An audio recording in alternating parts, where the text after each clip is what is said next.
சென்னையில 2 ஆறு ஈசிஆர் ஓஎம்ஆரையும் இணைக்க போறது தையூர்ல இருக்கிற அபிஸ் அக்னி என்க்ளேவ். இப்போது புதிய அறிமுகம் அச்சி ஹோட்டல் சாம்பார் 50 கிராம் ரூபாய் 20 மட்டுமே.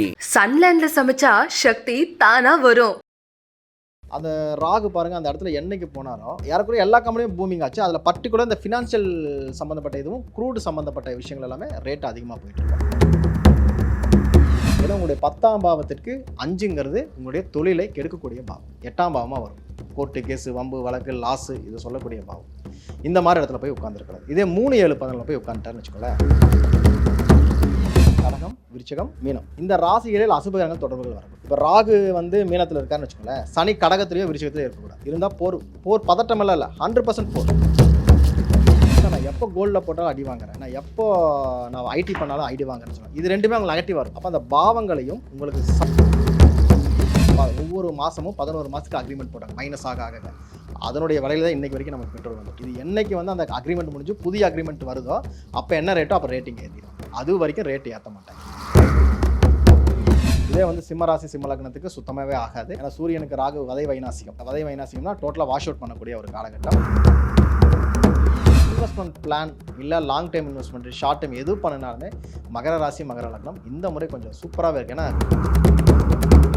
இப்போ இதை நம்ம ஒரு வீடியோவாக நம்ம ஒரு இன்டர்வியூவாக நம்ம ஹோஸ்ட் பண்ணும்போது நம்ம ராசியை வச்சு தான் நம்ம எல்லாருமே சொல்லுவாங்க இந்தந்த ராசி அப்படின்னு சொல்லிட்டு.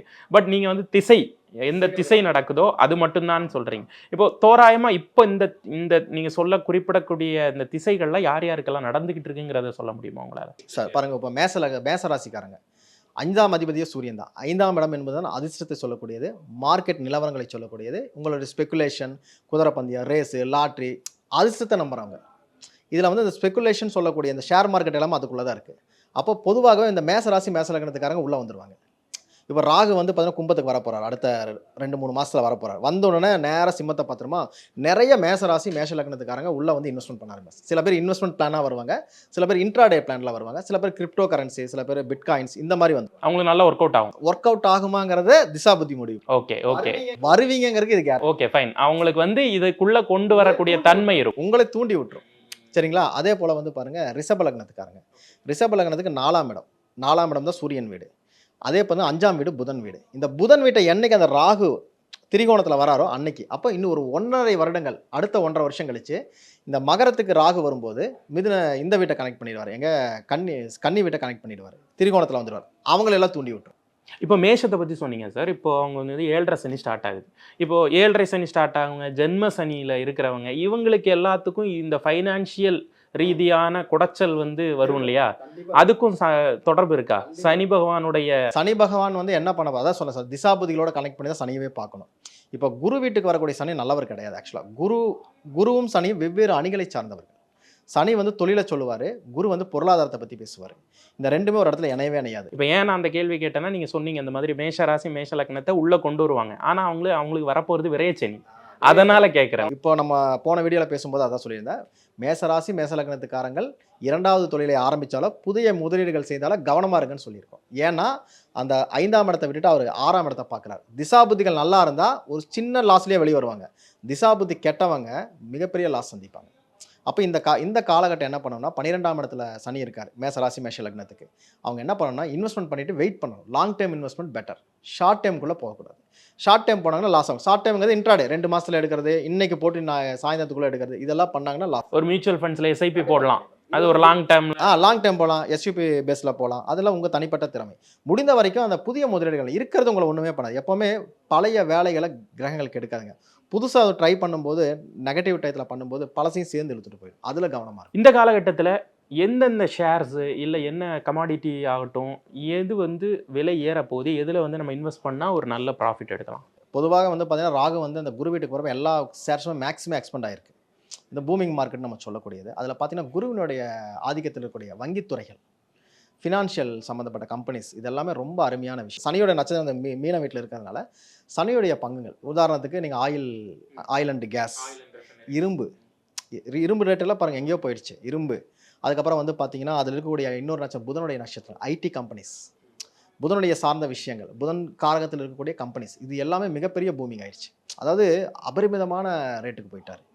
அந்த ராகு பாருங்கள் அந்த இடத்துல என்னைக்கு போனாரோ எல்லாமே யாரக்குறைய எல்லா கம்பெனியும் பூமிங் ஆச்சு. அதில் பர்டிகுலர் இந்த ஃபினான்ஷியல் சம்மந்தப்பட்ட இதுவும் க்ரூடு சம்மந்தப்பட்ட விஷயங்கள் எல்லாமே ரேட் அதிகமாக போயிட்டுருக்காரு. சனியுடைய ஆதிக்கத்தில் வரும்போது இந்த நிக்கல் அப்படின்னு சொல்லக்கூடிய விஷயங்கள், அதே போல் வந்து க்ரூடு, அதே போல் வந்து பார்த்திங்கன்னா கட்டடம் சார்ந்த மெட்டீரியல் சப்ளை பண்ணுறீங்களா அந்த கம்பெனிஸு, இது எல்லாமே நல்லாயிருக்கு. குருவுக்கு நிறைய காரகங்கள் உண்டு, ஃபினான்ஷியல் செக்ஷன் மட்டும் கிடையாது. உதாரணத்துக்கு சொல்ல விவசாயிகள் செய்யக்கூடிய அந்த மஞ்சளுடைய விலை அபரிமிதமான வரலாறு காணாத விலை கடந்த ஓராண்டில் அதிகமாக இருக்குது. எல்லாருமே கேட்குறாங்க கால் பண்ணி, சார் மஞ்சள் அப்படியே வச்சுக்கலாமா இல்லை கொடுத்துடலாமா அப்படின்னு. இந்த ஒரு வருஷம் வச்சுக்கோங்க, ராகு மாறும் பொழுது கொடுத்துருங்க, அதுக்கப்புறம் விலை கிடைக்காதுன்னு நம்ம சொல்லியிருக்கோம். ஏன்னா இது வந்து அந்த எக்ஸ்பேண்ட் பண்ணும்போது அந்த காரகத்தையும் அந்த வீட்டையும் பண்ணும்பொழுது அதில் என்னென்ன பொருட்கள் இருக்கோ அத்தனையுமே தூக்கி விட்டுரும். இப்போ உதாரணத்துக்கு செவ்வாய் காப்பர்னு சொல்லக்கூடிய விஷயங்கள் அடுத்து வரக்கூடிய காலகட்டங்களில் சனி வீட்டுக்குள்ளே போகும்போது காப்பருடைய விஷயங்களெல்லாம் மேலே வரப்போகுது. ஸோ எந்தெந்த வீட்டுக்குள்ளே போகும்போது அந்த வீடுகளுக்குரிய பொருட்கள் என்னங்கிறத நம்ம ஒரு லிஸ்ட் அவுட் பண்ணுறோம் ஒவ்வொரு இடத்துலையும். அந்த லிஸ்ட் அவுட்டுக்கு உண்டான ஸ்டாக்ஸ் எல்லாமே மேலே போக போகுது. இப்போ நானே இருக்கேன் சார், எனக்கு வந்து இன்வெஸ்ட் பண்ணணும்னு ஒரு ஐடியா வந்துருச்சு. பட் நான் வந்து கொஞ்சம் ஜாதகத்தெல்லாம் நம்புகிற ஆள் அப்படின்னோடனே நான் வந்து யோசிக்கிறேன், ஃபஸ்ட்டு என்ன பண்ணணும்? நீங்கள் ஃபஸ்ட்டு வந்து உங்கள் ஜாதகத்தை கொடுத்து ஒரு ஜோதிடரை பாருங்கள். நீங்கள் ஃபினான்ஷியலாக நல்லா இருக்கீங்கன்னா, ஃபினான்ஷியலாக சப்போர்ட் பண்ணால் உங்களுடைய 2, 6, 10 கூடிய பாவங்கள் இயங்கணும். இந்த 2, 6, 10 கூடிய பாவங்கள் இயங்கி அது பொருளாதாரமாக கன்வெர்ட் ஆகும். இந்த பொருளாதாரமாக கன்வெர்ட் ஆகும்போது நீங்கள் இன்ட்ராடே பண்ணலாமா, இல்லை வந்து அது வந்து இருக்கக்கூடிய பாவத்தின் அடிப்படையில் மைனஸாக இருந்ததுன்னா லாங் டைம் இன்வெஸ்ட்மெண்ட் பண்ணணுமா, எந்த மாதிரி ஷேர்ஸில் இன்வெஸ்ட்மெண்ட் பண்ணணும், இது எல்லாமே ஜோதிடர்கள் உங்களுக்கு ஒரு லிஸ்ட் அவுட் பண்ணிடுவாங்க. நீங்கள் அதனுடைய அடிப்படையில் போகும்போது ஜெயிச்சிடலாம். உதாரணத்துக்கு 2, 6, 10 பாவங்கள் இயங்குது, திசைகள் நடக்குதுன்னு வச்சுக்கோங்களேன், அது 5ஆம் இடத்துல போய் உட்காரக்கூடாது. 5ங்கிறது நம்ம டெபாசிட் பண்ணக்கூடிய பணம். பேங்க்கில் போய் ஒரு வருஷம் 2 வருஷம் போகிறீங்க, அந்த மாதிரி தான் நீங்கள் போட்டு வைக்கணும். இப்போ பேங்க்கில் போடல, ஷேர் மார்க்கெட்டில் தான் நான் போடுவேன்னு சொன்னீங்கன்னா long time investment minimum 1 year போடணும். அது எதுவுமே உங்களுக்கு நஷ்டத்தை கொடுக்காது. அதே நேரத்தில் நீங்கள் இன்ட்ராடே பண்ணிங்கன்னா டெய்லி போட்டு எடுத்திங்கன்னா அது லாஸ். ஏன்னா உங்களுடைய 10ஆம் பாவத்திற்கு 5ங்கிறது உங்களுடைய தொழிலை கெடுக்கக்கூடிய பாவம். 8ஆம் பாவமாக வரும். கோர்ட்டு கேஸு, வம்பு வழக்கு, லாஸு, இதை சொல்லக்கூடிய பாவம். இந்த மாதிரி இடத்துல போய் உட்காந்துருக்கூடாது. இதே 3, 7, 11 போய் உட்காந்துட்டாருன்னு வச்சுக்கோங்களேன், நீங்கள் ஒரு மார்க்கெட்டிங் கம்பெனி வச்சுக்கலாம். இப்போ ஷேர் மார்க்கெட் இருக்குன்னா ஷேர் மார்க்கெட் ஒரு கம்பெனி கிரியேட் பண்ணிக்கலாம். உங்களுக்கு வருமானம் அந்த பாவத்தின் மூலியமாக தான் வரப்போகுதுன்னு சொல்லிடுச்சு. நீங்கள் ஷேர் மார்க்கெட்டில் இப்போ நடிகர்கள் இருக்காங்க, எல்லாருமே நடிகர்களா, எல்லாரும் கதாநாயகனா இல்லை. ஒருத்தர் வந்து கோஆர்டிஸ்ட்டாக இருப்பார், ஒருத்தர் வந்து சின்ன ஆக்ஷன் பண்ணுவார், சில பேர் வந்து லைட் மேனாக இருப்பாங்க, சில பேர் வந்து கேமராமேனாக இருப்பாங்க. ஏதோ ஒரு துறை, ஆனால் சினிமா துறை. அதை மாதிரி ஷேர் மார்க்கெட்டில் ஏதோ ஒரு துறை நீங்கள் அதில் சம்பாதிப்பீங்க. அது 3, 7, 11 தான் கம்பெனி தான். நீங்கள் வந்து ஒரு கோஆர்டினேட்டராக இருக்கலாம், இல்லை ஒரு கம்பெனிக்கு வந்து மார்க்கெட்டிங் எக்ஸிக்யூட்டிவாக இருக்கலாம், இல்லை நீங்களே ஒரு கம்பெனி ஆரம்பித்து அக்கௌண்ட்டை மெயின்டைன் பண்ணலாம். ட்ரேடராக இருக்க முடியாது. ட்ரேட் பண்ணால் 2, 6, 10. இந்த 1, 5, 9 வரதெல்லாம் இந்த நீங்கள் சொல்கிறீங்க இல்லையா, இந்த mutual funds companies, insurance companies, அது மாதிரி போயிடணும். அதில் ஒர்க் பண்ணும்போது சம்பாதிக்கலாம். இப்போ நீங்கள் அதுதான் சொல்கிறோம், ஒருத்தருக்கு ஒரே ராசிக்காரங்களுக்கே ஒரே மாதிரி வேலை செய்யாது. அந்த கிரகங்கள் இருக்கக்கூடிய இடத்தையும் பாவங்களையும் இணைக்கும் போது தான் நீங்கள் சக்ஸஸாக ஃபெயிலியராங்கிறதே நம்ம சொல்லலாம். இப்போ ஜோதிடத்துக்குள்ளேயே வாழ்வியல் சிக்கல்கள் எல்லாம் பேசுகிற மாதிரி பொருளாதாரங்கிறது ஒரு தனி சாப்டர் இல்லையா? 100%. ஏன்னா நீங்கள் வந்து தொழில் ரீதியாக நீங்கள் வந்து எப்படி உங்களுடைய தனிப்பட்ட ஜாதகத்துக்கு ஒரு பொருளாதார மேம்பாடு இந்த காலகட்டம் நம்ம சொல்கிறோமோ, இந்த காலபுருஷா விஷயத்தை வச்சு எந்த நாடு மேலே போகும், எந்த நாடு கீழே வரும் அப்படின்னு சொல்கிறதுல முண்டேன் அஸ்ட்ராலஜி ரொம்ப இம்பார்ட்டண்டாக இருக்குது. அதில் ஒரு பார்ட் ஆஃப் த ஒர்க் தான் ஃபினான்ஷியல் அஸ்ட்ராலஜி. நீங்கள் அந்த காலத்தில் ராஜாக்கள் சொல்லுவாங்க பார்த்துருக்கீங்களா, அரசவை ஜோதிடரை கூப்பிட்டு படத்துலலாம் நம்ம பார்த்துருப்போம். ஏன்னா ஏதாவது போர் வரப்போகுதா, விளைச்சல் எப்படி இருக்கும், வரும், அதாவது நம்ம என்ன காலச்சக்கர பணின்னு இதுக்கு பேருங்க. காலச்சக்கர பணி அதாவது வாஸ்து பணிகள், அது போக இந்த ஃபினான்ஷியல் இது எல்லாமே அதில் வந்துடும்.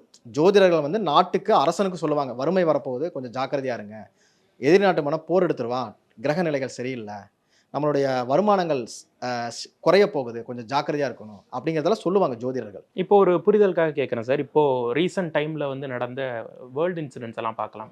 யூஎஸில் ஏற்பட்ட ஆட்சி மாற்றம், அதுக்கு பிறகு காசா மீதான போர், தொடர்ந்து ஒரு பதற்றம் மிடில் ஈஸ்ட்டை சுற்றி நிகழ்ந்துக்கிட்டே இருக்குது. இது எல்லாமே முண்டேன் அஸ்ட்ராலஜி வந்து கணிச்சு சொல்லியிருக்காங்க. சொல்லிடலாம். ஏன் சொல்லணும்னா, இந்த முண்டேன் அஸ்ட்ராலஜியில் எப்பவும் பிரளய ராசிகள் இருக்குது. ராசிகளை பற்றி படிக்கும்போது பிரளய ராசிகள்னு ஒரு விஷயம் சொல்லுவோம். பிரளய ராசிகள் நீர் ராசிகள், கடகம், விருச்சிகம், மீனம்.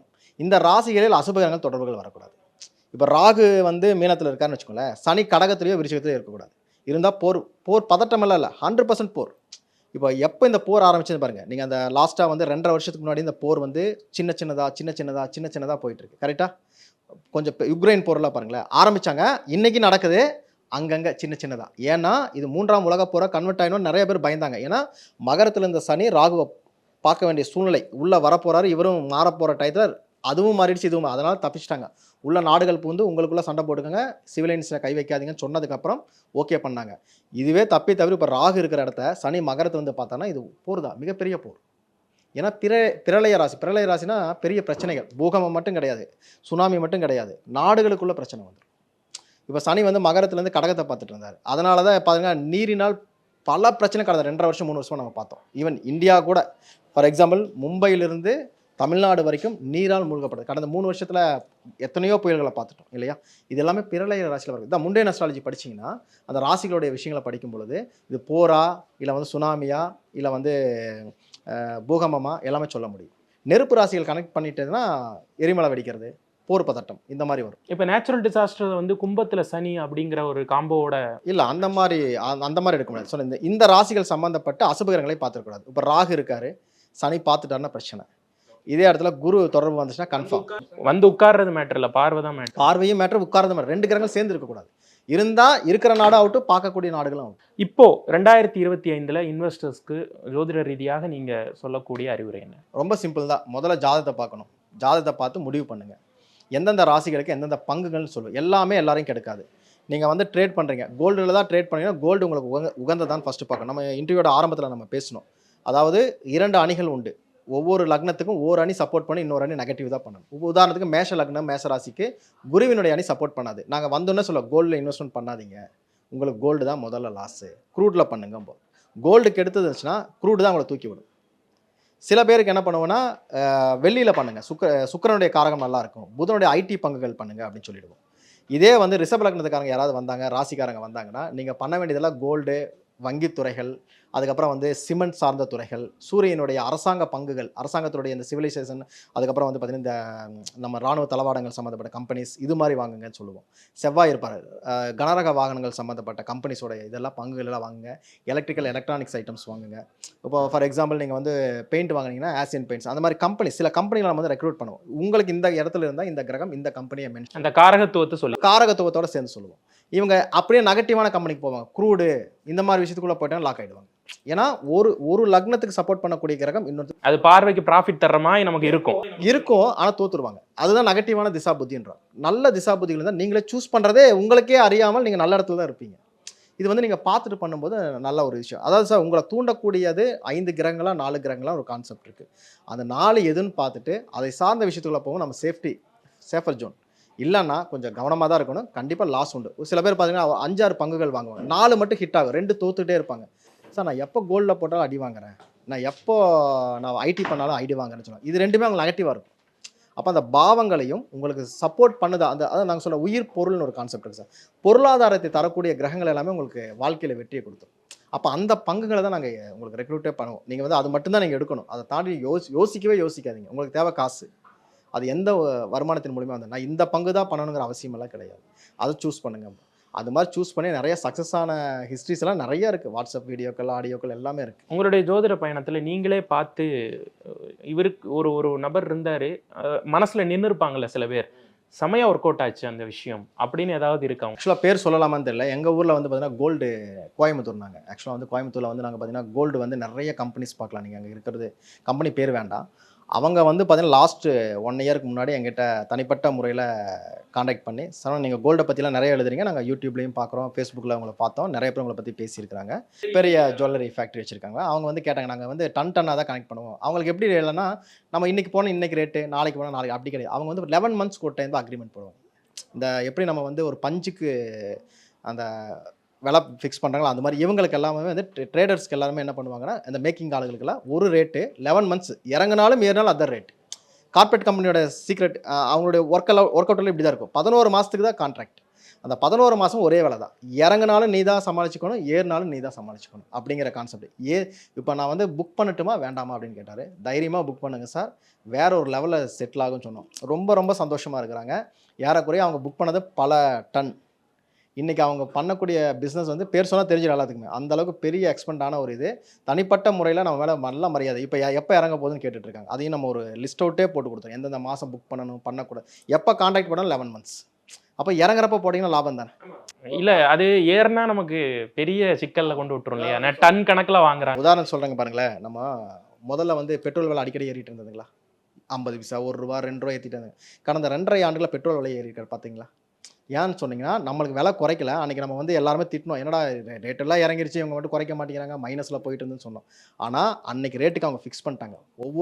ஒவ்வொரு மாசமும் 11 மாசத்துக்கு அக்ரீமெண்ட் போட்டாங்க. மைனஸ் ஆக ஆக. அதனுடைய விலையில தான் இன்னைக்கு வரைக்கும் நமக்கு பெட்ரோல் வந்துட்டு இருக்கு. இது என்னைக்கு வந்து அந்த அக்ரீமெண்ட் முடிஞ்சு புதிய அக்ரீமெண்ட் வருதோ, அப்ப என்ன ரேட்டோ அப்ப ரேட்டிங் ஏத்திருவாங்க. அது வரைக்கும் ரேட் ஏத்த மாட்டாங்க. அன்னைக்கு நம்ம டன்னா புக் பண்ணிட்டோம். ஏகப்பட்ட காசை கொண்டு போய் பெட்ரோல் இன்வெஸ்ட் பண்ணுது. நம்ம இந்தியா பண்ணியிருக்கு. அதனால தான் இந்த 2.5 வருஷம் உங்களுக்கு பெட்ரோல் விலை ஏறல. குரூடு மறுபடியும் ஏறிட்டான். மைனஸ்லேருந்து இப்போ டாலர் வைஸ் நல்லா போயிட்டான். ஆனால் ரேட்டு ஏன் ஏறல? ஸோ இந்த மாதிரி தான் ஜுவல்லரி ஷாப் ஓனர்ஸும் போகிறாங்க. சின்னவங்க அப்பப்போ வாங்குவாங்க. பெரிய பெரிய ஆட்களாக நினச்சி பாருங்கள். கார்ப்பரேட் கம்பெனி எப்படி இருக்கும்? ஸோ அவங்களுக்கு வந்து இது மிகப்பெரிய ஒரு பாசிட்டிவான விஷயம். நிறைய கம்பெனிகளுக்கு நம்ம சஜஷன் கொடுக்குறோம். இந்த கம்பெனி சஜஷன் எல்லாமே பார்த்தீங்கன்னா, நீங்கள் இப்போ நம்ம சொல்கிறது சில ஆயிரங்களுக்கே நம்ம யோசிக்கிறோம். அவங்களாம் கோடியில் இன்வெஸ்ட்மெண்ட் பண்ணுறவங்க. அவங்களுக்கு எல்லாமே இந்த அஸ்ட்ராலஜிக்கலாக இந்த ஃபினான்ஷியல் அஸ்ட்ராலஜி மிகப்பெரிய சப்போர்ட். எந்தெந்த ராசிக்கு எப்படி இருக்குது அப்படிங்கிறத 12 ராசிக்கும் பார்த்துடலாமா? மேச ராசிக்காரங்களை பொறுத்த வரைக்கும் இன்வெஸ்ட்மெண்ட் பண்ணும்போது கொஞ்சம் கவனமாக இருங்க. இந்த காலகட்டம் குரு வீட்டுக்கு சனி போகிறார். நான் ஏற்கனவே சொன்னது ராகு போனால் எக்ஸ்பெண்ட் ஆகும், சனி போனால் சுருக்கிடுவார். மேச ராசிக்காரங்க ரொம்ப ஜாக்கிரதையாக இன்வெஸ்ட்மெண்ட் பண்ணணும். அடுத்தவங்களோட அட்வைஸ் இல்லாமல் பண்ணினீங்கன்னா லாக் ஆகிடுவீங்க. ரிஷப ராசிக்காரங்களை பொறுத்த வரைக்கும் தாராளமாக இன்வெஸ்ட்மெண்ட் பண்ணலாம். இன்வெஸ்ட்மெண்ட் பண்ணக்கூடிய காலகட்டம் உங்களோட திசாபுதியில் மட்டும் கொஞ்சம் செக் பண்ணிக்கோங்க. ஏன்னா உங்கள் லக்னத்துக்கு 11ஆம் இடத்துல சனி பகவான். பயிற்சியிலும் சரி, ராகு இனி அங்கே வீட்டில் தான் ஒரு 3-4 மாதம் நல்ல இன்வெஸ்ட்மெண்ட் கொடுத்துட்டு போவார். அதுக்குள்ளே அடுத்த மார்ச் ஏப்ரலுக்குள்ளே இன்வெஸ்ட்மெண்ட் பண்ணி வச்சுக்கோங்க. அதுக்கு மேலே போகும்போது கொஞ்சம் கவனமாக இருக்கணும். ஏன்னா எப்போவுமே 5ஆம் இடத்தை சனி பார்க்கும்போது ஒரு மைனஸை கொடுப்பார். அதனால் அந்த பயிற்சிகளோடு பார்க்கும்போது மார்ச் ஏப்ரலுக்குள்ளே இன்வெஸ்ட்மெண்ட் பண்ணி வச்சுக்கணும். மிதுன ராசி மிதுன லக்னத்துக்காரங்க இவங்களை பொறுத்த வரைக்கும் அருமையான அற்புதமான ஒரு காலகட்டம். எந்த ஒரு துறையாக இருந்தாலும் ஒரு சின்ன ஒரு கால்குலேஷன் மட்டும் செக் பண்ணிட்டாங்கன்னா சூப்பராக பண்ணக்கூடிய காலகட்டம். ஏன்னா ராகு வந்து இவங்க 9ஆம் இடத்துல வராரு. 9லேருந்து 3ஆம் இடத்தை பார்த்துருவார். இந்த 3ஆம் இடமும் 9ஆம் இடம் ட்ரேடிங்கை பற்றி பேசக்கூடிய இடம். 5லேருந்தா லாஸு, 9லேருந்து ஓரளவுக்கு லாபத்தை கொடுக்கக்கூடியது. 3ஆம் இடம் என்பது ஒரு அக்ரிமெண்ட் போட்டு பண்ணணும். யார்கிட்ட பண்ணாலும் கொஞ்சம் ப்ராப்பராக பண்ணுங்கன்னு மட்டும் அந்த டாக்குமெண்டேஷனில் மட்டும் கரெக்டாக இருந்துட்டால் போதும். மிகப்பெரிய ஒரு அற்புதமான காலகட்டங்கள் தான். ஏன்னா ராகுவும் நல்லா இருக்காரு. சனி 10ஆம் இடத்துக்கு போகிறது ஒரு மிகப்பெரிய பாசிட்டிவ். 9ஆம் இடம் ட்ரேடிங்கை சொல்லக்கூடிய இடம் தான். அது 10க்கு போகும்போது ட்ரேடிங்குள்ளே போகும்போது ஒரு லாபத்தை கொடுக்கக்கூடிய ஒரு காலகட்டம். இதே கடகத்துக்கு வந்து பார்த்தீங்கன்னா கொஞ்சம் கவனமாக இருக்கணும். பொதுவாக அஷ்டம சனி கடகத்தை பொறுத்த வரைக்கும் அஷ்டமத்திலிருந்து ரிலீஃப் ஆனால் கூட இனி பெரிய லாபத்தில் இல்லை. ஏன்னா பொருளாதாரத்தை சொல்லக்கூடிய குரு வந்து அவ்வளோ சிறப்பான ஒரு இடத்துக்கு அவங்க போகல. எல்லாருமே நல்லா இருக்குன்னு சொல்கிறாங்க. பட் ஆனால் கொஞ்சம் கவனமாக இருக்க வேண்டிய ஒரு காலகட்டம். அடுத்து வரக்கூடிய ஸ்பெகுலேஷன் துறைகளை சொல்லக்கூடிய ராகு 8ஆம் இடத்துக்கு வரதுனால கடகராசி கடகலக்கணத்துக்காரங்க லாஸ் ஆகிறதுக்கான வாய்ப்புகள் நிறைய இருக்குது. கொஞ்சம் ஜாக்கிரதையாக பண்ணணும். அப்படி பண்ணுறதா இருந்தால் லாங் டைம் இன்வெஸ்ட்மெண்ட். இதே வந்து சிம்மராசி சிம்ம லக்னத்துக்கு சுத்தமாகவே ஆகாது. ஏன்னா சூரியனுக்கு ராகு வதை வைநாசிகம்னா டோட்டலாக வாஷ் அவுட் பண்ணக்கூடிய ஒரு காலகட்டம். சிம்ம ராசியை பொறுத்த வரைக்கும் அஷ்டமச்சனியும் ஆரம்பிக்க போகுது. ஸோ ராகுவும் வந்து பார்த்தீங்கன்னா 7ஆம் இடத்துக்கு வராரு. ஸோ இவங்களால மற்றவங்களுக்கு லாபம். இவங்க சஜஸ்ட் பண்ணுற பங்குகள் எல்லாமே சக்ஸஸ் ஆகிடும். ஆனால் இவங்களுக்கு சக்ஸஸ் ஆகுமானா ஒரு கொஸ்டின் மார்க் தான். ஏன்னா சார் எல்லாருக்கும் சொல்கிறேன், எனக்கு மட்டும் சரியாகலை அப்படிங்கிற இதில் கொஞ்சம் கவனமாக இருக்கணும். கன்னிராசி கன்னி லக்னம் அவங்க வந்து பார்த்தீங்கன்னா பண்ணலாம், தாராளமாக பண்ணலாம். ஏன்னா ஸ்பெகுலேஷன் சொல்லக்கூடிய ராகு 2-6-10 அவர் வரப்போகிறதே அடுத்தது 6ஆம் இடத்துக்கு தான். 6ங்கிறது பொருளாதார ரீதியாக முன்னேற்றத்தை கொடுக்கக்கூடிய ஒரு பாவம். ஸோ இந்த ஸ்பெகுலேஷனில் இருந்தால் ஷார்ட் மோடில் இவங்க ரொம்ப சூப்பராக சம்பாதிப்பாங்க. பை மோடை விட ஷார்ட் மோடு மார்க்கெட் கரெக்ஷனில் வந்து நல்லா சம்பாதிக்கக்கூடிய ராசி லக்னத்தில் கன்னிராசி கன்னி லக்னம் ரொம்ப பாசிட்டிவாக இருக்கும். துலா ராசி துலா லக்னத்துக்கு லாங் டைம் இன்வெஸ்ட்மெண்ட் மட்டும்தான். ஸ்பெகுலேஷன் சொல்லக்கூடிய ராகு 5ஆம் இடத்துக்கு வராரு. 5 நாளே லாஸும்போ லாங் டைம் இன்வெஸ்ட்மெண்ட்டு. ஷார்ட் டைமில் போனீங்கன்னா போன வருஷம் நல்லா சம்பாதிச்சவங்களும் துலா ராசி துலா லக்னம் ஒன்று. இந்த வருஷம் அப்படியே விட்டுருவாங்க. எல்லா நாளும் ஒரே மாதிரி வராது. ஸோ கொஞ்சம் ஜாக்கிரதையாக இருக்கணும். அதே போல் பார்த்தீங்கன்னா விருச்சிக ராசி விருச்சிக லக்னம் 4ஆம் இடத்துல ராகு சனி வீட்டுக்கே வராரு. ப்ளஸ் வந்து பார்த்தீங்கன்னா 10ஆம் இடத்தை பார்ப்பாரு. இவங்களும் பார்த்தீங்கன்னா 4-8-12 ஆக்டிவேஷன், ஃபுல் ஆக்டிவேஷன். இவங்க பண்ணக்கூடிய விஷயங்களெல்லாம் எப்படி இருக்கணும்னா லாங் டைம் இன்வெஸ்ட்மெண்ட் இருக்கோ இல்லையோ ரொம்ப கவனமாக பண்ணணும். எல்லா பங்குகளையும் போகக்கூடாது. குறிப்பிட்ட 2-3 பங்குகள் பண்ணாங்கன்னா விருச்சிக ராசி விருச்சிக லக்னம் தப்பிச்சிடும். தனுசுவை பொறுத்த வரைக்கும் நிறைய அனலைசேஷன் பண்ணணும். அனலைசேஷன் பண்ணி தான் உள்ளேயே வரணும். 3ல் ராகு வராரு. ஆனால் ராகு பார்த்தீங்கன்னா அவருக்கு ஆகாத குருவுடைய நட்சத்திரத்துக்குள்ள தான் அடுத்த ஒரு 6 மாத காலகட்டங்கள் இருப்பார். ரொம்ப ஜாக்கிரதையாக இருக்கணும். எல்லாம் நல்லா இருக்கும்பாங்களே, 3ல் ராகு நல்லதும்பாங்க. குருவினுடைய சாரத்தை கடக்கிற வரைக்குமே மைனஸுக்குள்ளே போகக்கூடிய ராசி தனுசு லக்னம். ட்ரேட் பண்ணும்போதும் சரி, லாங் டைம் இன்வெஸ்ட்மெண்ட் பண்ணும்போதும் சரி கொஞ்சம் கவனமாக பண்ணுங்கள். இல்லை ராகு சாரத்தில் அங்கே நட்சத்திரம் இருக்குது, அதில் போகும்போது ஒரு பாசிட்டிவாக கொடுக்கும். ஸோ கொஞ்சம் கவனமாக பண்ண வேண்டிய ராசி. ஆனால் ஜெயிக்கக்கூடிய ராசி தான், நல்லா தான் இருக்குது. அதே போல் மகர ராசி மகர லக்னத்துக்காரங்க அவங்களுக்கு 2-6-10 சூப்பராக இருக்கும். இன்வெஸ்ட்மெண்ட் பிளான் இல்லை long time investment short time எது பண்ணினாலுமே மகர ராசி மகர லக்னம் இந்த முறை கொஞ்சம் சூப்பராகவே இருக்குது. ஏன்னா கிரக நிலைகள் வந்து அவ்வளோ அம்சமாக இருக்கும். 3ல் சனி, 2ல் ராகு, அதுக்கப்புறம் குரு வந்து பார்த்தீங்கன்னா 5ஆம் இடத்துக்கு போய் ஆக்சுவலாக ராகு சாரத்தில் போகும்போது மிகப்பெரிய ஒரு பாசிட்டிவை கொடுக்கக்கூடிய காலகட்டமாக மாறப்போகுது. அதே போல் கும்பராசி கும்பலக்னத்துக்காரங்க அவங்களும் அப்படி தான். ரொம்ப ரொம்ப அருமையான ஒரு அமைப்பு. லக்னத்துக்குள்ள ராகு வர்றது மட்டும்தான் கொஞ்சம் மைனஸ். ராசி அந்த கும்ப ராசிக்குள்ள வரும்போது மட்டும் கொஞ்சம் மைனஸாக இருக்கும். என்னன்னா அந்த லாபத்தை கொடுப்பாரு, லாபத்தை தக்க வச்சுக்க முடியாமல் கஷ்டப்படுறவங்க யாருன்னா இவங்க தான். சம்பாதிச்சிருவாங்க. ஏன்னா 2ல் சனி, விரையாதிபதி 2க்கு வந்து வருமானத்தை கொடுக்குற அதே காலகட்டத்தில் இந்த ராகு என்ன பண்ணுவாங்கன்னா லக்னம் நல்லாவே முடிவெடுத்துட்டு இருப்பாங்க. சின்ன ஒரு மிஸ்டேக்னால மொத்தத்தையும் இழந்துறாங்க. 10 ட்ரேடில் 9 ட்ரேடு சக்ஸஸ் ஆகும். ஒரு ட்ரேடில் மொத்தத்தையும் விடுறவங்க இந்த கும்பராசி கும்பலக்னம். ஸோ அடுத்தவங்களோட அட்வைஸோடு பண்ணும்போது கொஞ்சம் சக்ஸஸ் பண்ணிக்கலாம். பண்ணலாமான்னு கேட்டால் பண்ணலாம், ஆனால் அடுத்தவங்களோட அட்வைஸோடு கொஞ்சம் பண்ணணும். மீனராசி மீனலக்னத்துக்காரங்க சொல்லவே வேண்டாம். முடிந்த வரைக்கும் தள்ளி நிற்கிறது கொஞ்சம் நல்லது. அப்படி பண்ணுறதா இருந்தால் கோல்டோ இடமோ வீடோ ஏதோ ஒன்று வாங்கிட்டு செட்டில்மெண்ட் ஆகிருக்கீங்க. அதை விட்டு போட்டு நான் இன்ட்ராடே பண்ணுவேன்னு சொன்னீங்கன்னா உங்களை காப்பாற்றுறதுக்கு யாராலையுமே முடியாது. இது வரைக்கும் இருந்த சந்தோஷங்கள் எல்லாமே தொலைச்சு கட்டிட்டு 0 ஆகிட்டு உட்காந்துருவாங்க. ஏன்னா எல்லாத்துக்குமே விரயம், ஸ்பெகுலேஷன் விரயத்துக்கு போகுது. 12ஆம் இடத்துக்கு போகிறாரு, சனி வந்து ராசிக்கே வராரு, குரு வந்து பார்த்தீங்கன்னா 4ஆம் இடத்துக்கு போகிறாரு. எல்லாமே நெகட்டிவான பீரியடாக இருக்குது. ஸோ மீனராசி மீனலக்னம் கொஞ்சம் கவனமாக கையாளும். சென்னையில 2 ஆறு ஈசி ஆறு ஓஎம்ஆரையும் இணைக்க போறது தையூர்ல இருக்கிற அபிஸ் அக்னி என்க்ளேவ். இப்போது புதிய அறிமுகம் ஆச்சி ஹோட்டல் சாம்பார் 50 கிராம் ரூபாய் 20 மட்டுமே. சன்லேண்ட்ல சமைச்சா சக்தி தானா வரும்.